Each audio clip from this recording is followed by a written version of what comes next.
Assalamualaikum warahmatullahi wabarakatuh. Selamat malam, saudaraku dimanapun saja berada. Alhamdulillah pada malam hari ini semoga kita semua dalam keadaan sehat walafiat, tidak kurang satu apapun, dan yang terlebih semoga kita semua dalam keadaan bahagia, orang-orang yang kita cintai, bersama orang-orang yang kita cintai, bersama orang yang kita sayangi, yaitu anak, istri, orang tua, adik, saudara, dan sebagainya. Semoga kita semua dalam keadaan sehat walafiat. Saudaraku dimanapun saja berada, Alhamdulillah pada malam hari ini cita-cita saya untuk memiliki sebuah media yang bisa saya gunakan, yang bisa saya manfaatkan untuk menyampaikan pendapat pribadi saya atau pandangan-pandangan saya terhadap fenomena sosial yang ada di sekitar kita bisa saya wujudkan pada malam hari ini. Karena jujur sejatinya saya pribadi sudah memiliki niat dari dulu untuk bisa memiliki sebuah media yang sekali lagi saya ulangi untuk menyampaikan pendapat, pandangan, untuk bisa sharing pengalaman kepada siapapun, sharing pengalaman, pengetahuan dari hasil bacaan saya maupun hasil-hasil diskusi saya dengan teman-teman di lingkungan saya bekerja, sehingga alhamdulillah pada malam hari ini saya bisa mewujudkan itu semua. Dan alhamdulillah saya sekarang channel ini atau media sosial media yang saya manfaatkan pada malam hari ini akan saya manfaatkan guna memberikan sekali lagi pandangan pribadi saya terhadap fenomena-fenomena yang terjadi di sekitar kita. Tentunya pandangan-pandangan yang akan saya sampaikan nanti adalah pandangan yang bersifat moderat atau egaliter, tidak memihak maupun tidak memihak terhadap salah satu golongan ataupun menjatuhkan kelompok yang lain, sehingga pandangan-pandangan saya ini bisa memberikan kontribusi di tengah-tengah masyarakat dengan harapan bisa memberikan pencerahan baik bagi diri saya sendiri, syukur-syukur bagi saudara-saudaraku yang ada di luar sana. Saudara-saudaraku yang saya hormati, itulah sedikit pendahuluan dari saya terkait mengapa saya membentuk channel ini, dan saya berharap kedepannya akan bisa bermanfaat dan bisa dimanfaatkan oleh siapa saja yang menontonnya. Saya yakin banyak di antara saudara-saudaraku yang belum mengenal saya, karena memang saya secara pribadi bukanlah ustadz yang terkenal, bukan seorang tokoh agama yang begitu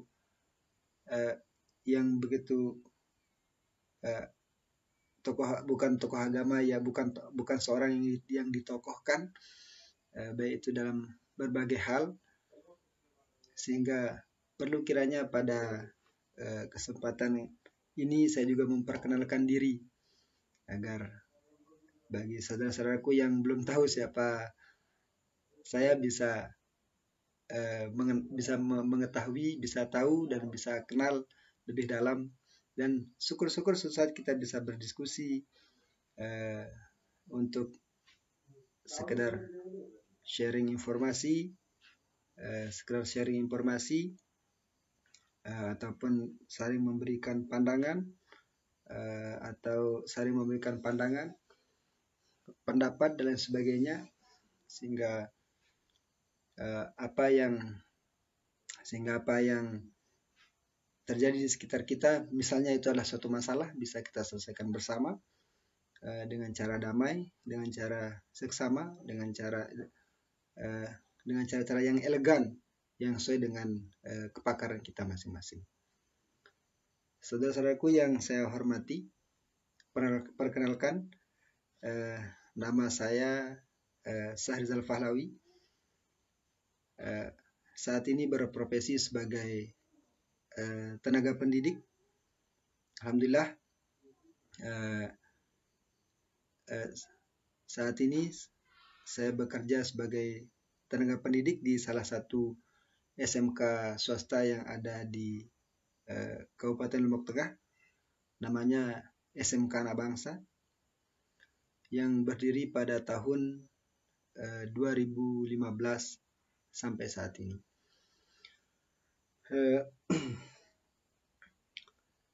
Selain sebagai dan di SMK Anak Bangsa pada saat ini, dari tahun 2015 sampai sekarang saya dipercaya sebagai kepala sekolah yang membawahi sekitar 40 orang tenaga pendidik dengan 317 siswa. Alhamdulillah, sekolah kami merupakan salah satu sekolah terbaik di antara sekolah-sekolah terbaik, ya. Jadi salah satu SMK swasta, baik itu dari segi prestasi ataupun jumlah siswa. Alhamdulillah, sekolah kami di Kabupaten Lombok Tengah merupakan sekolah dengan jumlah siswa terbanyak nomor 2 setelah setelah salah satu SMK swasta yang ada di bawah SMK swasta yang ada di Kabupaten Lombok Tengah. Saudara-saudaraku yang berbahagia, selain sebagai kepala sekolah atau tenaga pendidik di SMK swasta yang ditugaskan sebagai kepala sekolah oleh pimpinan yayasan, saya juga merupakan tenaga pendidik di salah satu kampus swasta yang ada di Kabupaten Lombok Barat, namanya Institut Agama Islam Nurul Hakim, di mana Institut Agama Islam Nurul Hakim merupakan salah satu perguruan tinggi swasta tertua yang ada di Provinsi Nusa Tenggara Barat. Salah satu yang tertua, ya. Salah satu yang tertua, bukan yang tertua.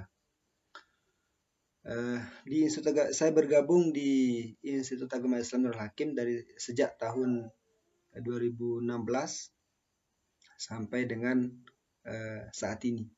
Dan di Institut Agama Islam Nurul Hakim saya tercatat, selain sebagai tenaga pendidik atau dosen, saya juga ditugaskan sebagai sekretaris prodi yang membantu tugas-tugas administrasi maupun non-administrasi yang dibebankan kepada Kaprodi atau Ketua Program Studi.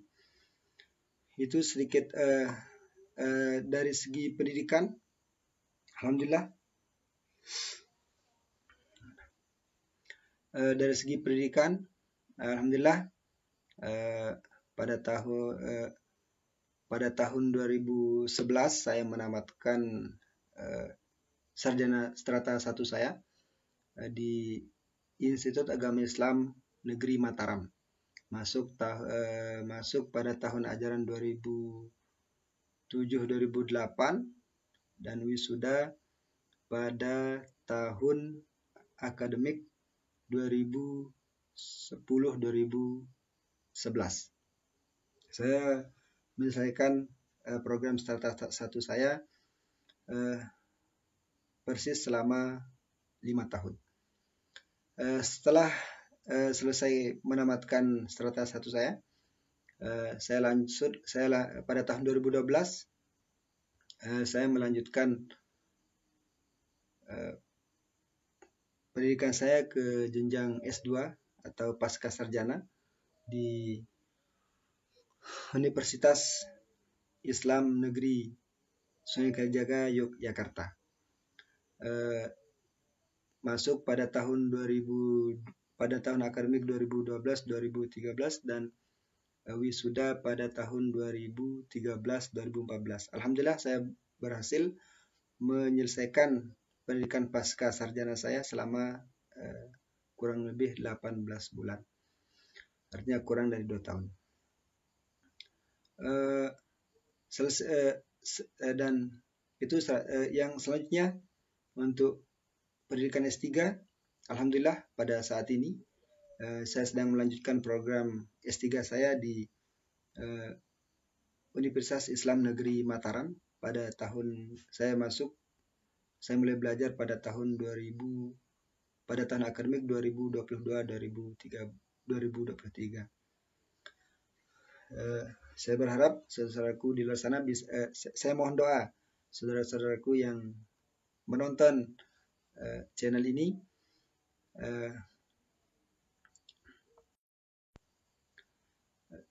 saya mohon doanya agar saya bisa menyelesaikan pendidikan S3 saya, strata 3 saya sesuai dengan tepat waktu. Mudah-mudahan bisa selesai maksimal dalam jangka waktu 6 semester atau 3 tahun. Itu sedikit profil atau data diri saya atau kurikulum PT yang bisa saya sampaikan kepada saudara-saudaraku.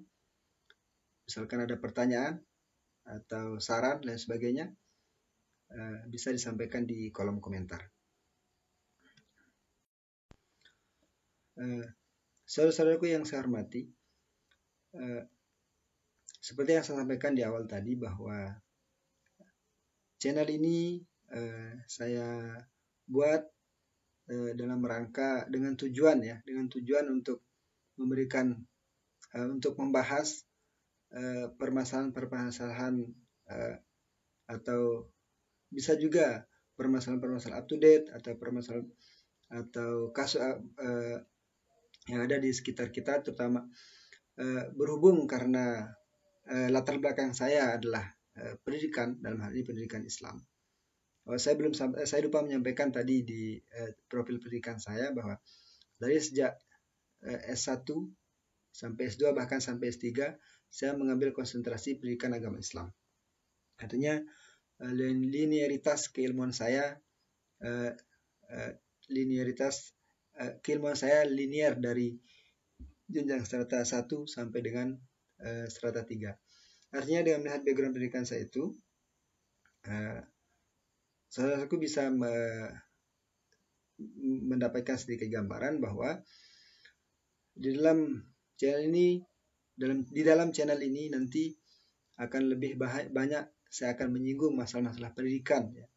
Bagaimana permasalahan pendidikan yang ada di Kabupaten Lombok Tengah khususnya atau Provinsi Nusa Tenggara Barat pada umumnya, atau bahkan isu-isu pendidikan nasional, yang dimana tentunya pandangan-pandangan yang akan saya sampaikan akan saya sesuaikan dengan kemampuan analisa saya sesuai dengan menurut hasil bacaan saya terhadap suatu teori atau hasil diskusi dengan teman-teman, dengan rekan-rekan kerja saya, baik itu di SMK Anak Bangsa maupun di Institut Agama Islam Nurul Hakim. Kenapa saya khususkan di pendidikan? Karena banyak sekali permasalahan pendidikan yang ada di sekitar kita, ya, yang sampai saat ini belum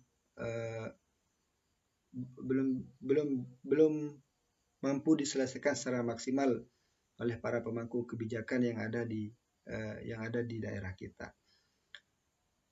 Saya sebutkan saja contohnya, misalnya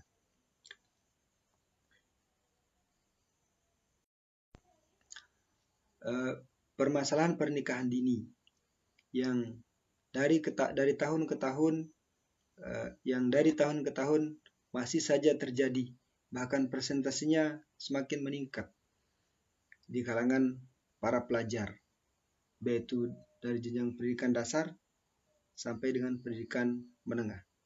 Dan kasus pernikahan dini ini tidak hanya terjadi di kampung-kampung atau di desa-desa, bahkan merambah sampai ke kota-kota. Tidak terkecuali di ibu kota Kabupaten Lombok Tengah, misalnya di Kota Praia. Tentunya ini adalah permasalahan serius yang dihadapi oleh pemerintah kita di dalam dunia pendidikan. Kalau permasalahan pernikahan ini tidak ditangani dengan serius oleh pemerintah, tentunya ini akan menjadi permasalahan yang berlarut-larut, sehingga itu akan berdampak terhadap pembangunan yang ada di Kabupaten Lombok Tengah khususnya ataupun di Provinsi Nusa Tenggara Barat.